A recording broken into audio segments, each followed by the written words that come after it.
jump up and throw your arms up in the air and hallelujah, or be in a state of complete shock and what is happening? It's just like, oh my God, I'm in the middle of an airplane with all of these people, so I have to kind of maintain this. I mean, I'm just feeling that in my own body, just going, I think I would have jumped up, just going, oh my God, it's happening. And then like, oh my God, what's happening? Like this is so much. Oh, I love it. I love it. So from this jolt of lightning that hit you when you're in the airplane and you hear this voice, I how did you say it? I lived through you. I was born through you. I was born through you. I was born through you. I was born through you. So then that started you down a different path. All kinds of different things started happening in your life. And what like from that, how can your life ever be the same? Like, how do you even walk off of the airplane knowing that you have to go and do this corporate stuff, and I have to just be this person that works in corporate America and get off a plane and go do my corporate meeting work, and knowing that I just got hit with this bolt of lightning? What was that experience like? I have to correct myself because I was actually coming home from the corporate job. Oh, thank God. Yes. I correct myself. I wasn't going to it. I was coming home.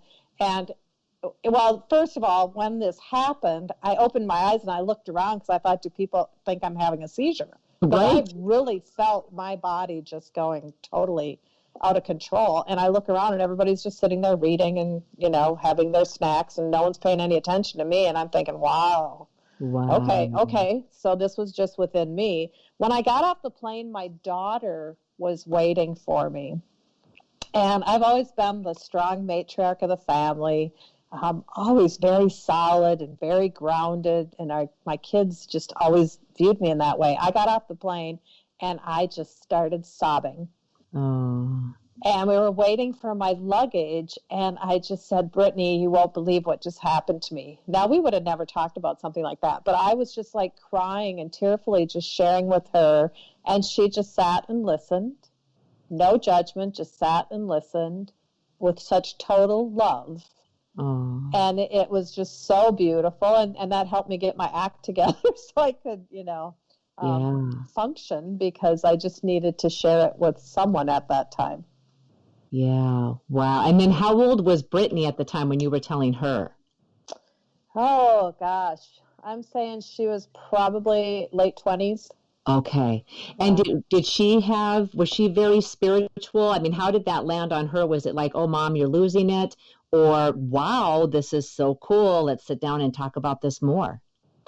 She actually, she has a good sense of spirituality within herself, and she's always been a searcher, like with religions and different things like that.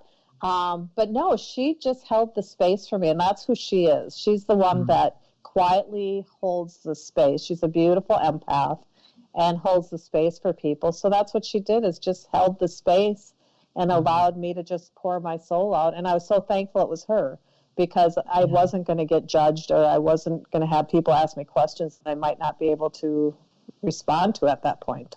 Right. It reminds me, this is completely off subject, but I love having when these memories just pop back into our heads. And it was probably 6 years ago. I stood outside and I was just kind of gazing off into nowhere land. And my son, and my son, I would describe just a typical guy, right? And he was probably early 20s, I guess, just a typical guy and not into spirituality, and don't talk to me about God. And, like, as you know, my daughter passed away and doesn't want to hear, any of the signs that I see. And at least at that time.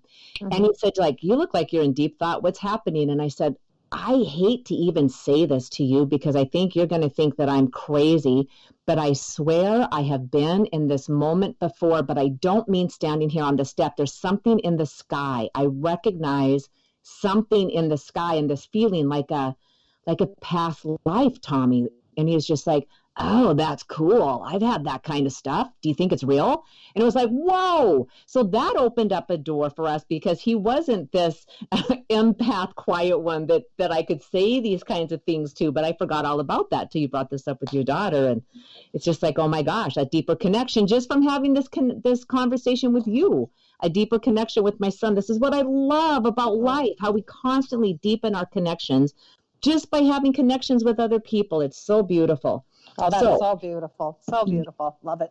Yes, yes. So thank you for being the catalyst in that. I totally appreciate that. So now we have to get back on track. I'm sorry. So you shared this information with Brittany, and then you go home, and then now what's happening? What's happening in your life? Oh, let's see. Okay, so I share the book, Heaven is for Real, with my mother, because she always questioned like whether she would ever see Greg, anything like that. And so I shared it with her, and she read it, and she started borrowing it out and got it to my aunt. But she called me, and my mom has never been an excited person. And she said, "Oh, this is the most beautiful book. I am going to see him again." And it just gave her such hope and faith. Wow. Wow. And we started sharing the book. I bought a bunch of copies of books, and she's like, I need one to go here, and I need one to go here.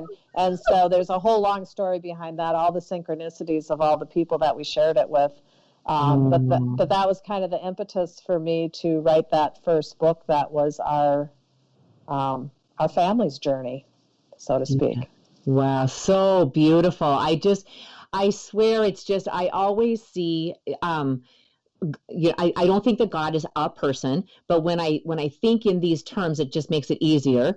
But I think of him looking like Father Time in a white gown and that long beard, and he's just up there doing these curtsies every time. It's just like all of these synchronicities that are happening when you're sharing these books and the other things that are happening, and it's just God's just up there doing these curtsies, going, yes, this is how it's all supposed to be. I'm bringing this all to you. I just love it. So, Pat, I know we're going to start running out of time here. I think we've only got maybe 3 minutes left. And I don't want to dive into a deeper subject because we'll end up having to cut it off. But your mom, I guess that's what I want to know. When you started sharing the book with your mom, and your mom got to that place and she was excited and then got to know that she got to be with Greg again. Was she living with you at the time, or was she in another home? She was in another home at the time. She came to live with us a couple of years after that. Okay. So, and this is a place I want to ask you this, but I don't want to get too deep into this. Did she hold the belief that when your brother Greg had passed away as an infant, did she hold the belief that once somebody died, like that's just it, you died and you're done and I'll never see you again, that's just all there is to it? Was that her belief, or was it she didn't feel free to believe differently, or that's just how you did it back then?